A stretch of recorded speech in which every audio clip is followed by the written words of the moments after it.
Zakir talkies నిర్వహించిన ఒక సర్వేలో సంచలన విషయాలు వెలుగులోకి వచ్చాయి. అంటే తెలంగాణ జాగృతి అధ్యక్షురాలు, మాజీ ఎమ్మెల్సీ కవిత రాజకీయ పార్టీ స్థాపించిన తర్వాత ఆ పార్టీ బలాబలాలు ఎట్లా ఉండే అవకాశం ఉంది? ఆ పార్టీ ఏ మేరకు ఓట్ షేర్ సాధించే అవకాశం ఉంది? ఏ ఏ నియోజకవర్గాల్లో ఆ పార్టీ ప్రభావం చూపే అవకాశం ఉంది? అన్న దానిపైన ఈ సర్వే జరిగింది. ఈ సర్వే ఇన్‌స్టంట్‌గా అంటే ఆమె ఎప్పుడైతే మే మొదటి వారంలో పార్టీ ప్రకటిస్తానని చెప్పారో, అప్పటికప్పుడు ఇమ్మీడియేట్‌గా అన్ని జిల్లాల నుంచి ఈ రకమైన సర్వే నిర్వహించాం. ఈ సర్వేలో తేలిందేంటంటే నిజామాబాద్ అర్బన్, నిజామాబాద్ రూరల్, బాల్కొండ, ఆర్మూర్, జగిత్యాల, కోరుట్ల, సిరిసిల్ల, కామారెడ్డి, బోధన్, ధర్మపురి. ఈ 10 అసెంబ్లీ నియోజకవర్గాల్లో ప్రభావం ఎక్కువగా చూపడమే కాకుండా గెలిచే అవకాశాలు కూడా కవిత పార్టీకి ఉండే ఛాన్స్ ఉంది. గెలిచే అవకాశం ఉంది. అంటే ఎక్కువగా అక్కడ బలమైన పోటీనిచ్చే అవకాశం ఉంది. సెకండ్, కరీంనగర్, చొప్పదండి, మానకొండూర్, హుజురాబాద్, వేములవాడ, రామగుండం, పెద్దపల్లి, హుస్నాబాద్. ఈ 8 కాన్స్టిట్యుయెన్సీస్‌లలో గెలుపోటములను కవిత పార్టీ ప్రభావితం చేసే అవకాశం ఉంది. గెలుపోటములను అంటే ఇక్కడ ఫస్ట్ చెప్పిన 10 కాన్స్టిట్యుయెన్సీస్‌లలో గెలుపు అవకాశాలు కూడా ఉన్నాయి. రిమైనింగ్ 8 కాన్స్టిట్యుయెన్సీస్‌లలో గెలుపోటములను ఆమె పార్టీ ప్రభావితం చేసే అవకాశం ఉంది. అంటే ఆమె చెబుతున్న నేరేటివ్ ఎక్కువగా ప్రభావం చూపే అవకాశం ఉంది. ప్రజల్ని ఆమె పార్టీ వైపుకు షిఫ్ట్ చేసే అవకాశం ఉంది. ఒకటి బేసిక్‌గా సోషల్ జస్టిస్, సామాజిక న్యాయం. రెండోది ప్రాంతీయ భావన. అండ్ మూడోది సోషల్ ఇంజినీరింగ్. ఈ ఈ అంశాలన్నీ కూడా ఆమెకు అడ్వాంటేజ్‌గా మారే అవకాశం ఉంది. యాజ్ ఆఫ్ నౌ తెలంగాణ రాజకీయాల్లో కాంగ్రెస్, అధికార పార్టీ కాంగ్రెస్, బీఆర్ఎస్, బీజేపీ ఈ 3 పార్టీలు మనకు ప్రధాన రాజకీయ శక్తులుగా కనిపిస్తున్నాయి. సో ఇక కవిత పార్టీకి స్పేస్ ఉందా లేదా అనే చర్చ చాలా కాలంగా జరుగుతోంది. కవితను ఆ పార్టీ నుంచి, బీఆర్ఎస్ పార్టీ నుంచి గెంటివేసిన తర్వాత నుంచి ఆమె ప్రభావం ఎంతుంటుంది? ఆమెకు అసలు స్పేస్ ఉందా లేదా? ఆమెకే కాదు, ఇంకొక ప్రాంతీయ పార్టీకి స్పేస్ ఉందా లేదా? అనే దానిపై చర్చ జరుగుతోంది. అయితే నేను నిర్వహించిన ఈ ఇన్‌స్టంట్ సర్వేలో తేలిందేంటంటే కవిత ఖచ్చితంగా ప్రభావం చూపే అవకాశం ఉంది. అయితే ఎంత మేరకు ప్రభావం చూపుతుంది అనే దానిపైన సరే నేను చెప్తున్న వాటిలో కొన్ని అటు ఇటు కావచ్చు, కానీ కవిత పెట్టబోయే రాజకీయ పార్టీ కనీసం 10+ సీట్స్‌ను ఆమె గెయిన్ చేసే అవకాశాలున్నాయి. 10+ సీట్స్‌లో. బికాస్ మహిళల vote bank and youth vote bank ఈ రెండిటిని ఆమె ఆకర్షించే అవకాశం ఉంది. మోరోవర్ ఆమె చెబుతున్నట్లుగానే బీఆర్ఎస్ నుంచి కూడా అందులో అసంతృప్తిగా ఉన్నవాళ్ళు చాలామంది కవిత వైపు చూసే అవకాశం ఉంది.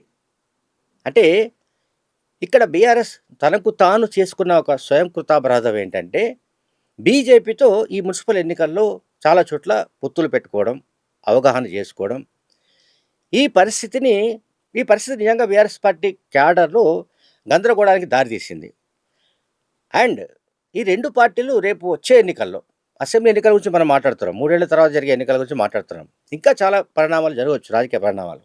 అట్లాగే రాజకీయ బలాబలాల్లో కూడా తేడా రావచ్చు. అయితే యాజ్ ఆఫ్ నౌ ఈ రోజుకున్న పరిస్థితిని బట్టి మనం అంచనా వేస్తున్నాం.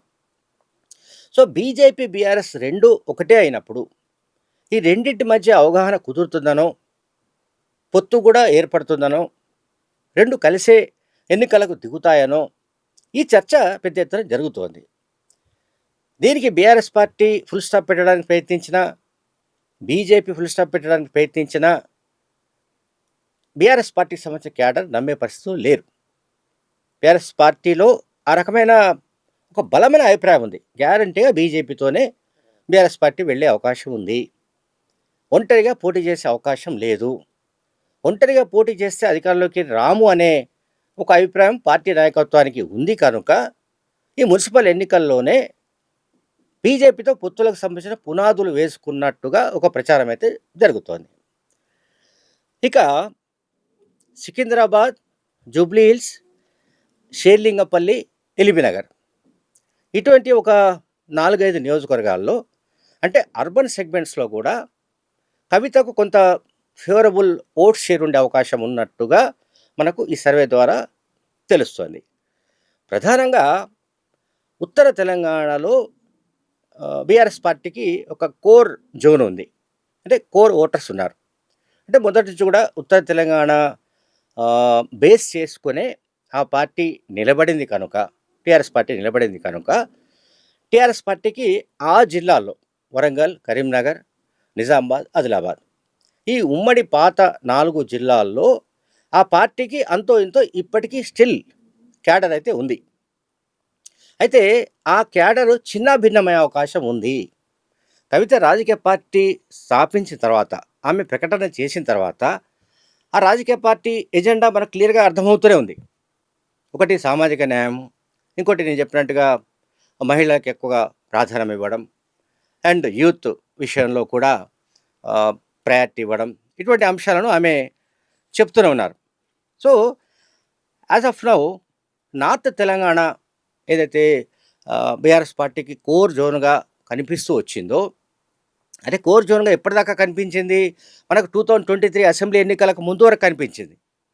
2023 అసెంబ్లీ ఎన్నికల్లో ఇదే కోర్ జోన్‌లో ఉత్తర తెలంగాణలో బీఆర్ఎస్ పార్టీ విఫలమైంది. దానికి అనేక కారణాలున్నాయి. కేసీఆర్ కుటుంబం పూర్తిగా అవినీతి పాలైపోయిందనో, లేకుంటే ఆ పార్టీ కుటుంబ పార్టీగా మారిపోయిందనో, ఆ పార్టీ ప్రజలకు దూరమైందనో, ముఖ్యమంత్రి కేసీఆర్ ప్రజలతో కనెక్టివిటీ లేడనో, లేకుంటే ప్రజాప్రతినిధులను, ఎమ్మెల్యేలను, మంత్రులను కూడా కలుసుకోలేని పరిస్థితికి సీఎంగా ఉన్న కేసీఆర్ అప్పట్లో వెళ్ళిపోయాడనో, రకరకాల కారణాలతో ప్రజల్లో తీవ్ర అసంతృప్తి నెలకొన్న కారణంగా, యాంటీ ఇన్కంబెన్సీ కారణంగా బీఆర్ఎస్ పార్టీని ప్రజలు తిరస్కరించారు. కాంగ్రెస్ పార్టీని అధికారంలోకి తీసుకొచ్చారు. ఇప్పుడిక ముఖ్యమంత్రి రేవంత్ రెడ్డి సారథ్యంలోని కాంగ్రెస్ ప్రభుత్వం పట్ల ఈ 3 ఏళ్లలో యాంటీ ఇన్కంబెన్సీ ఎంత పెరుగుతుందనేది ఒక పారామీటర్ మనం చూడాలి. ముఖ్యమంత్రి రేవంత్ రెడ్డి వినూత్నంగా కొన్ని కార్యక్రమాలు చేపట్టడం కానీ, అట్లాగే సాధారణ ప్రజలు, మధ్యతరగతి ప్రజల్లో అసంతృప్తి రాకుండా ఉండే విధమైన చర్యలు కానీ, మహిళలకు ఉచిత బస్సు ప్రయాణం లాంటివి కానీ, అంటే మహిళా ఓటు బ్యాంకును ఎక్కువగా టార్గెట్ చేయడానికి రేవంత్ రెడ్డి ప్రయత్నిస్తూనే ఉన్నారు. ఇది మనం గమనిస్తున్నాం. అండ్ ఉద్యోగాల విషయానికి వస్తే కూడా రాగానే 2023 డిసెంబర్లో ఆయన అధికారంలోకి రాగానే, ముఖ్యమంత్రిగా బాధ్యతలు చేపట్టగానే ముందుగా ఆయన దృష్టి పెట్టింది, ప్రధానంగా దృష్టి కేంద్రీకరించింది ఉద్యోగాలపైన. సో, ఇప్పటికి వివిధ శాఖల్లో దాదాపు 70,000కు పైగా ప్రభుత్వ ఉద్యోగాలు కల్పించినట్లుగా ముఖ్యమంత్రి రేవంత్ రెడ్డి ఆధారాలతో సహా చెప్తున్నారు. అందువల్ల యూత్ కానీ, అన్‌ఎంప్లాయ్స్ కానీ, ఎంప్లాయీస్ కానీ, లేకపోతే రైతులు కానీ, రైతులకు ఆల్రెడీ గతంలో రైతు బంధు ఇచ్చినా ఇప్పుడు రైతు భరోసా పేరిట అది అమలవుతోంది. అట్లాగే ఇతర పథకాలు కూడా అమలవుతున్నాయి.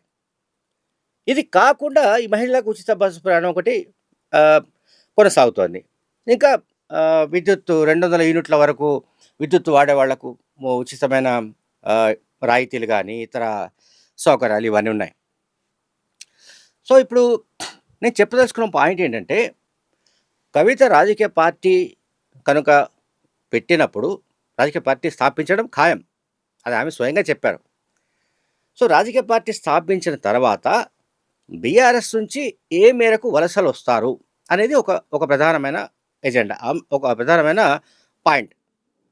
సో, ఆ వలసల్ని బట్టి వలసలు వచ్చే వాళ్ళ స్థాయి, నాయకత్వ శైలి, లేకపోతే ఇతరత్రా కూడా వాళ్ళ క్యారెక్టర్, ఇవన్నీ అడ్వాంటేజ్గా మారే అవకాశం ఉంది. అంటే అదొక మెయిన్ అంశంగా మనం భావించాలి. అండ్ యూత్, మహిళల గురించి ఇదివరకే చెప్పాను. వీటన్నిటి కారణంగా ప్రధానంగా సామాజిక న్యాయం అనే ఎజెండా ఏదైతే ఉందో, అంటే బీఆర్ఎస్ హయాంలో ఆ 10 ఏళ్లలో తెలంగాణలో సామాజిక న్యాయం ప్రజలకు దొరకలేదు, తెలంగాణ ప్రజలకు ఆత్మగౌరవం లభించలేదు, ఆర్థిక అసమానతలు పెరిగిపోయాయి, ఇటువంటి విమర్శలన్నీ ఆమె చేస్తూనే ఉన్నారు. సో, వీటినే ఆమె ఎన్నికల ప్రచారంలో కూడా తీసుకెళ్లే ఛాన్సెస్ ఉంటాయి. అందువల్ల 3 ఏళ్ల తర్వాత ఏం జరుగుతుంది అని ఇప్పుడే మనం చెప్పలేకపోయినా, కవిత ఎప్పుడైతే మే మొదటి వారంలో పార్టీ పెడతారని ప్రకటించిన వెంటనే నేనొక సర్వే జరిపితే ఈ రకమైన ఫలితాలు మనకు కనిపిస్తున్నాయి. సో, ఇది ఓవరాల్‌గా చెప్పాలంటే బీఆర్ఎస్ పార్టీకి భారీగా గండిపడే అవకాశం ఉంది. కాంగ్రెస్ పార్టీ కంటే బీఆర్ఎస్‌కు ఎక్కువగా నష్టం జరిగే అవకాశాలున్నట్టుగా మనకి సర్వేలో తేలింది. Thank you very much.